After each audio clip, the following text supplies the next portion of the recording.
Welcome students. The module title is Integration of Princely States in India. This module belongs to paper 2, that is Indian Politics 2. I am Ashutosh Kumar. I am also happen to be the principal investigator of EPG Pathshala in the subject of political science.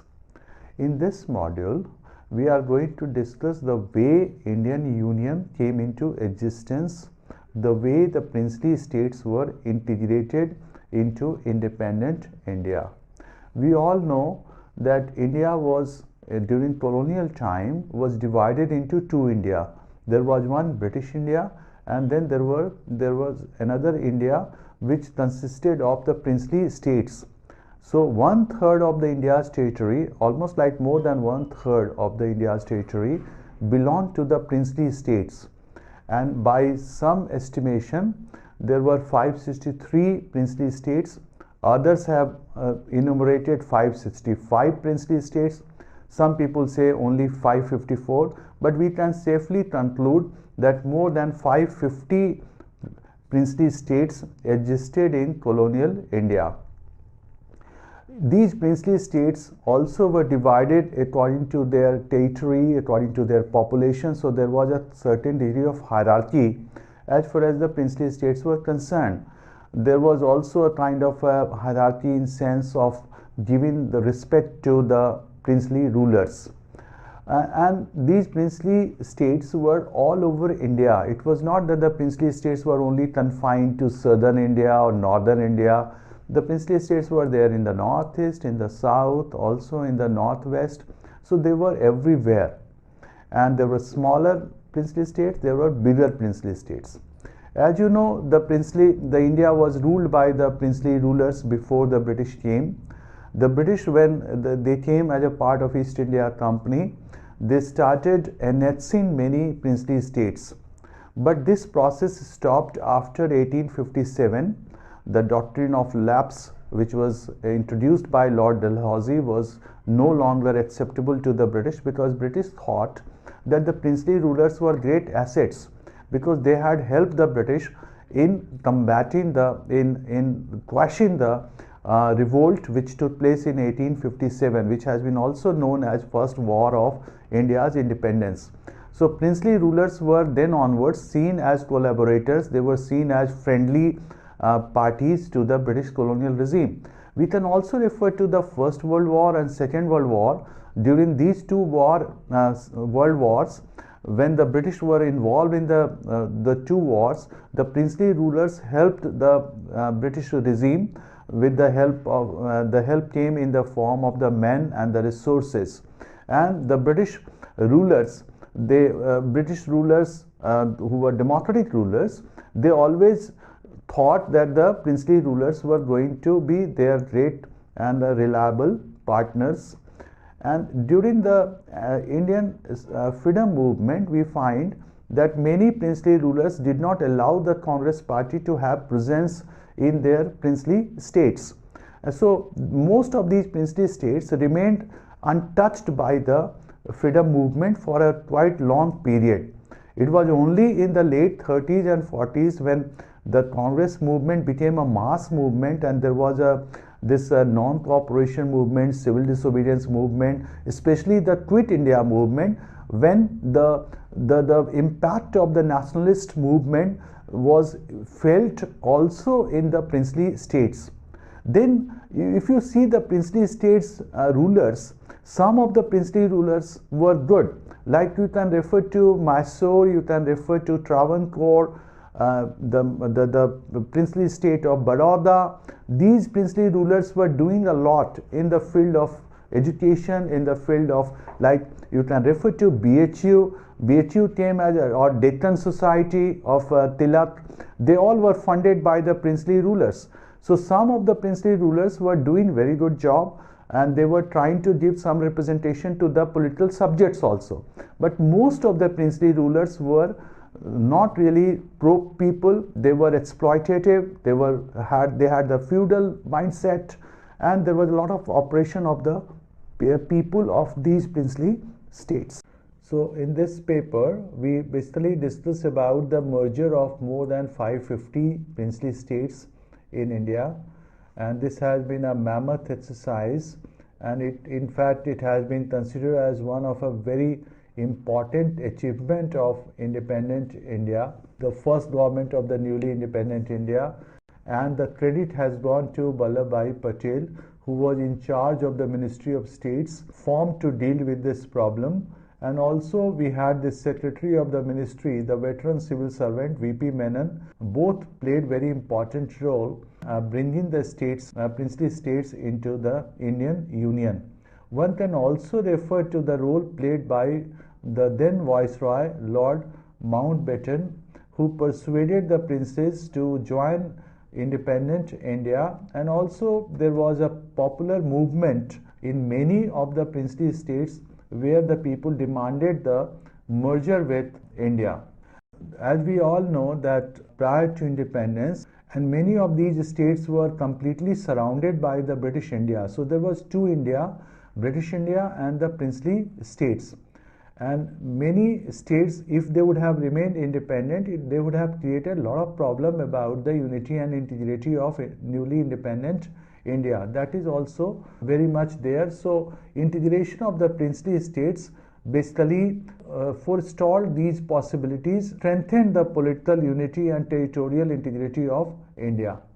When we refer to the historical background, we can say that princely states in India, they were of different sizes and they had different histories, and they almost covered more than 1/3 of the territory of undivided India, pre-partition India. So there was no part of India, essentially referred to the four corners of undivided India, which did not have a princely state. You had Swat in the northwestern India, Manipur princely state in northeastern India, and Chitral in the Himalayas, and also Cochin and Travancore in the southern India.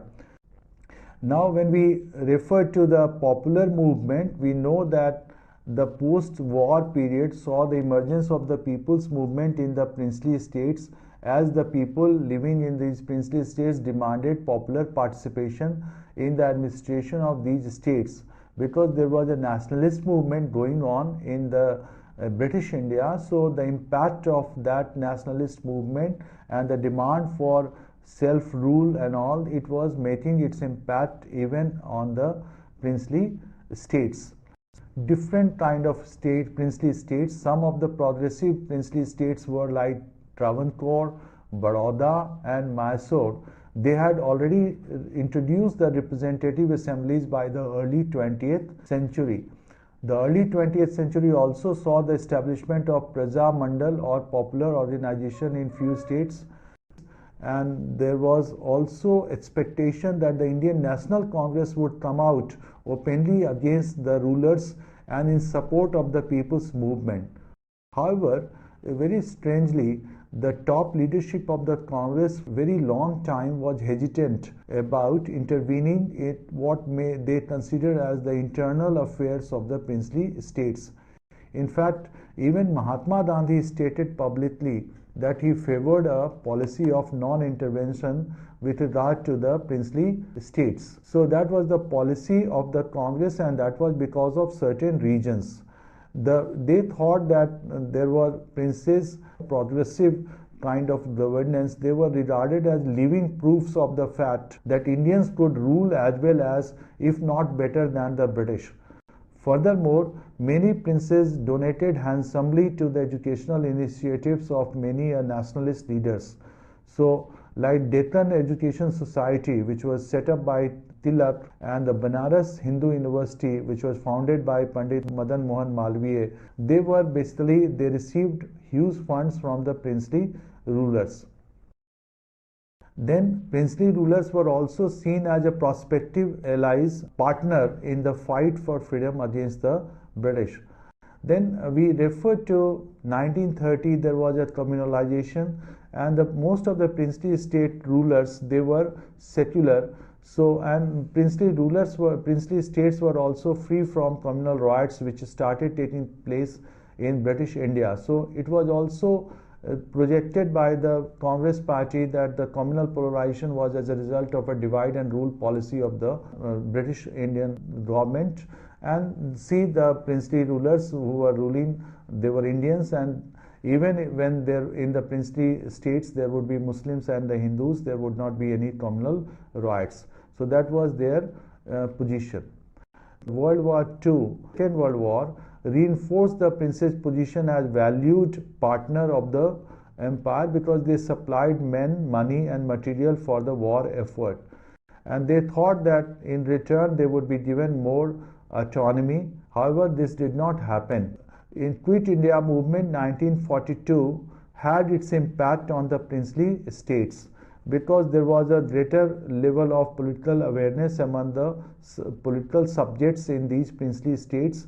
The princely administrators also had to actively assist the British Indian authorities to deal with the Congress, though in a state like Andhra, the nationalists found an easy refuge from the imperial authorities. Otherwise, princely rulers, they sided with the British, just like in the First World War. During the Second World War period, the princely rulers' war effort. End of the war in 1945 renewed discussion on the contours of the post-war constitutional settlement. It was widely realized that the British were on their way out, and the question was that how and when. So the lengthy negotiation ensued, which however did not lead to any agreement. The failure of the cabinet mission and the subsequent sacking of the Viceroy Lord Wavell were followed by the appointment of Lord Mountbatten as the Viceroy of India. Constituent Assembly was set up in 1946 to decide about the future of India and also about the future of the princely states. Now the princely rulers were in a fix. Constituent Assembly, it would have meant participating in the plans for a federal India with a inevitable loss of power, but with a chance to influence the coming Indian constitution. The staying out would no doubt mean independence in the short term, but no guarantee of continued existence given the overwhelming strength of a future independent British India.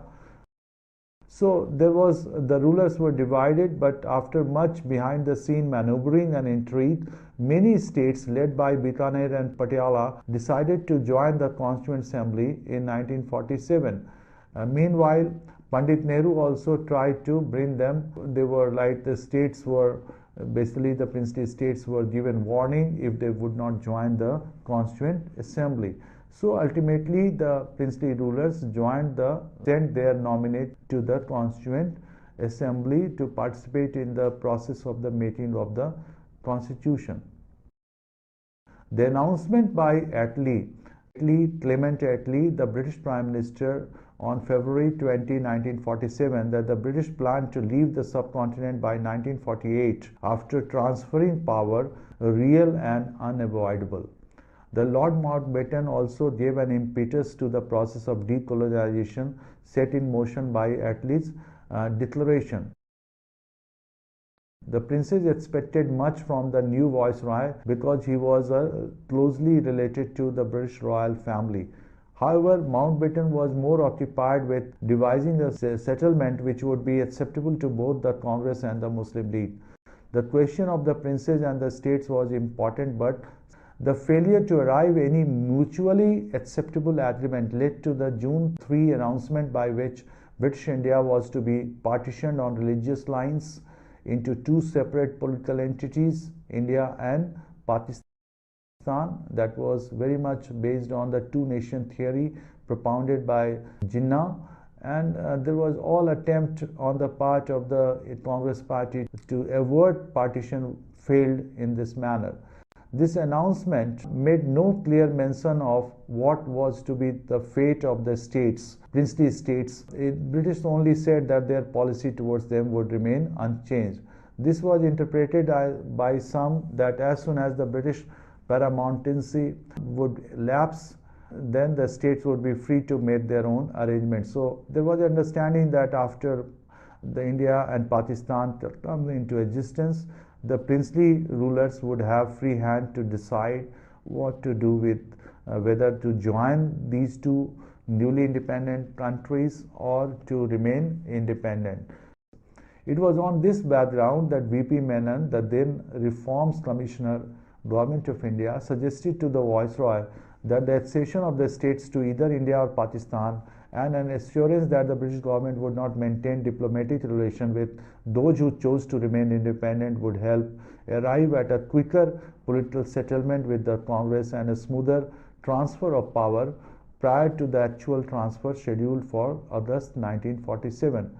So with the agreement of Nehru and Sardar Patel, the formula that the states would accede to India only with respect to defense, external affairs and the communication was devised. A separate Ministry of States was established by the Government of India to deal with matters related to the states. Lord Mountbatten, meanwhile, took the lead in persuading the princes who were otherwise reluctant to agree to this formula of giving away the three subjects under the jurisdiction of the independent India, and like some kind of autonomy was promised.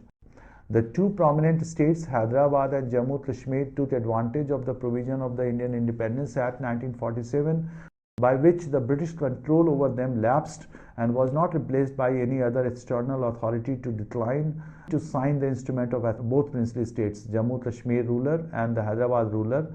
They did not sign the instrument of accession. Junagadh also signed an agreement acceding to Pakistan, whereas Junagadh geographically as well as on the basis of the demographic social composition, most of the people in Junagadh were Hindus. The ruler decided to join Pakistan. So there was this kind of a situation was emerging, and the Hyderabad, Jammu Kashmir and Junagadh, they challenged to the Government of India, as none of them had acceded to India by August 15, 1947. While Hyderabad and Jammu Kashmir decided not to accede either to India or Pakistan, thus legally speaking becoming independent, Junagadh chose to accede to Pakistan, defying not only public opinion but also geography, and because it did not share boundary with Pakistan. The common factor as far as these three states were concerned was that the ruler and the majority of the population did not share the same religion. Hyderabad and Junagadh had Muslim rulers while the majority of the population was Hindu. In Jammu Kashmir, the majority of the people was Muslim but the ruler was Hindu. With independence, the Government of India opened negotiation with Hyderabad. At that time, 1948, the Indian Army was ordered to march into Hyderabad because the situation was becoming difficult in Hyderabad, as the Nizam and the Government of India were unable to come to any agreement, and then there was an increased violence because of the communism, the rise of communism in the Telangana region of Andhra Pradesh. So in 1948, the Indian Army was ordered to march into Hyderabad, and this police action led to the merger of Hyderabad into India. Junagadh also was allowed public opinion because of the people's movement in Junagadh, and despite the Pakistan announcing in September 1947 that it had accepted the Junagadh accession, the public opinion in Junagadh, Kathiawar, was against the Junagadh acceding to Pakistan. So V.P. Menon traveled to Junagadh to persuade the state authorities of the futility of acceding to Pakistan, to no avail. So like in Hyderabad, the atmosphere became increasingly communalized in Junagadh. The people's movement in Kathiawar also came up in a big way, and the people decided to form a parallel government. In November 1947, Junagadh was occupied by the Indian Army, and the Government of India promised to hold a plebiscite to determine the wishes of the population of the people with reference to the question of accession. The plebiscite held in February 1948. As far as the state of affairs in Jammu Kashmir was concerned, it was quite complicated. Maharaja had decided to remain independent and had agreed to sign the standstill agreement with both India and Pakistan. This was agreed by Pakistan and agreement was signed. However, India was not really signing such agreement because India was not very clear what was going to be the implication of such an agreement. Then there was a crisis in Kashmir because tribal invasion took place, and then the Maharaja appealed to the government of India for help, and the Maharaja Ali Singh signed the instrument of accession. Sheikh Abdullah, the leader of the Popular National Conference, also appealed to the Indian government to help out. Many princes were under the impression that the accession to India with respect to these three subjects only would be a long-lasting arrangement. Yet there was a suspicion that this was merely a kind of plan used by the pretext used by the government of India, that accession would be a transitory phase which would ultimately pave the way for merger with India. For the Indian government, this three-subject accession prevented its greatest fear, a possible Balkanization of India. Within weeks of independence, the Ministry of State set the ball rolling towards the integration of the states into Indian Union. It appointed regional commissioner and the dominion agents in various states, thus in a sense assuming the role of a paramount power. The accession to India also furthered the demand for the creation of new states and also democratization in these princely rulers.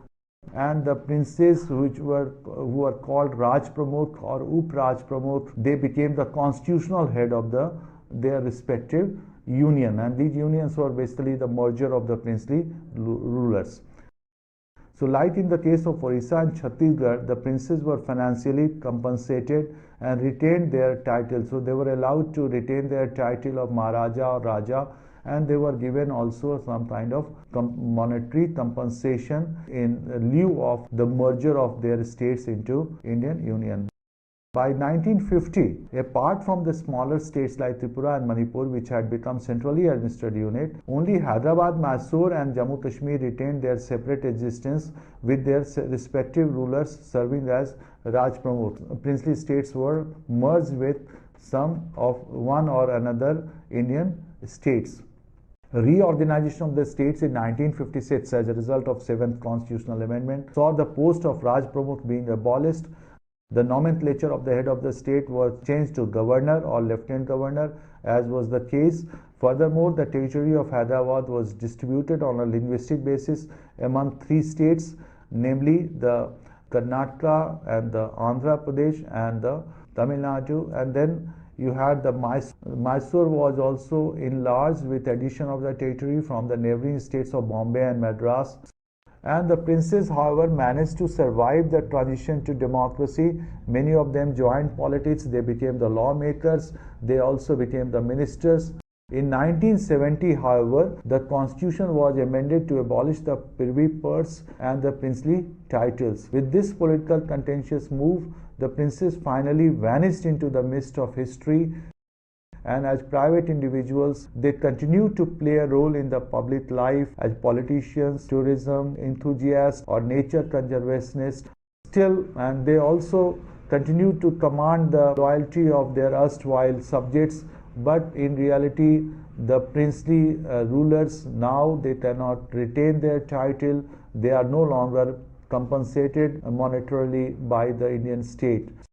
In this module, we discussed that it was so difficult for the leaders of independent India to bring all these more than 550 princely states into Indian Union. As we saw in this module, the reason was that many princely rulers were not really very keen to join Indian Union because they were afraid that they would lose their hold over power and they would become redundant. And in fact, the British, after passing this Indian Independence Act 1947, they also allowed the princely rulers to have their own say whether they wanted to go to India or they wanted to go to Pakistan or they wanted to remain independent. And that gave an idea to the princely rulers, as we saw, that the princely rulers of this Junagadh, Hyderabad and Jammu and Kashmir, they thought that they could remain independent, or they could, Junagadh especially wanted to join Pakistan, and Hyderabad thought that it would remain independent. Whereas Junagadh and Hyderabad, they were landlocked. So they were within the territory of Indian Union, which would have put a great stress on the India's unity and integrity. So it was because of the, as we have seen in the module, it was because of the great effort of Sardar Patel and also VP Menon. These two people, they really crafted the way in which the princely rulers could be persuaded to join Indian Union. In fact, contribution of Lord Mountbatten also cannot be discounted. So there was an instrument of accession, as we saw that earlier the princely rulers were said that they have to surrender only 3 subjects to the Indian Union: defense, foreign affairs and communication. But gradually, once they joined the Constituent Assembly, it became almost like a fait accompli for them. Once the constitution was accepted, the princely rulers, the princely states became integral part of India. And in fact, as we all know, Indian Union is indestructible. Indian Union is indestructible, and many of these princely states, they did not remain independent unit of the Indian Union. They were merged into various unions. We can refer to PEPSU. Many princely states of Punjab, erstwhile Punjab, colonial Punjab, they became part of PEPSU. So, and other princely states, they were integrated into the Punjab state. So provinces during the colonial India became the states, constituent states of Indian Union, and these princely rulers were given pension. They were also assured their title, and so somehow they were persuaded, though there was use of force also, use of force in Junagadh, and there was a people's revolt also. Then use of force was there in the case of Hyderabad. In the case of Jammu Kashmir, we know that the Jammu Kashmir princely ruler Maharaja Hari Singh wanted to have a standstill agreement with India and Pakistan. Pakistan signed the agreement, India did not sign it, but then ultimately, because there was a tribal attack on Jammu Kashmir with the connivance of the Pakistani government, the Maharaja Hari Singh signed the instrument of accession.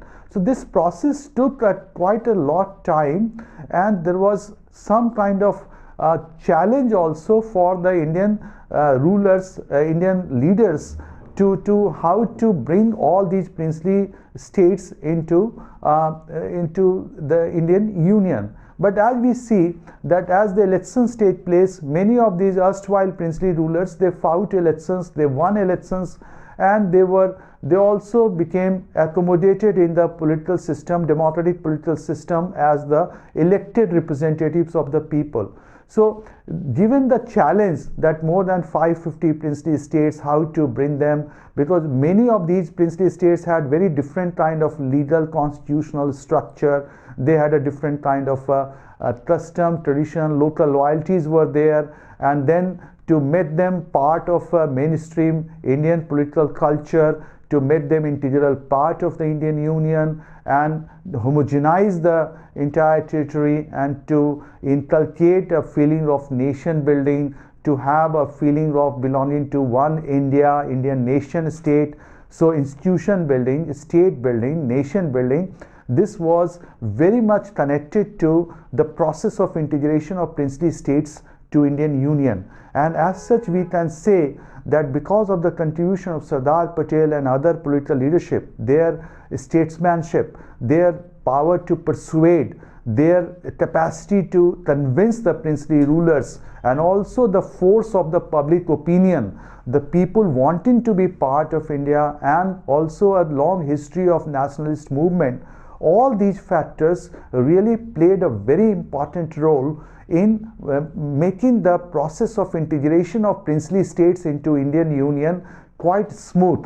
Otherwise, if you see on the surface, if you see the ground reality, it was not going to be such an easy process. But as we know that except the 3 states, as I mentioned, Junagadh, Hyderabad and Jammu and Kashmir, integration was very smooth, and even in these states there has not been much problem afterwards because of the integration and all. It was only in the case of Jammu and Kashmir that special constitutional status was offered, was promised to Jammu and Kashmir, and then Jammu and Kashmir was accordingly given a special constitutional status under Article 370.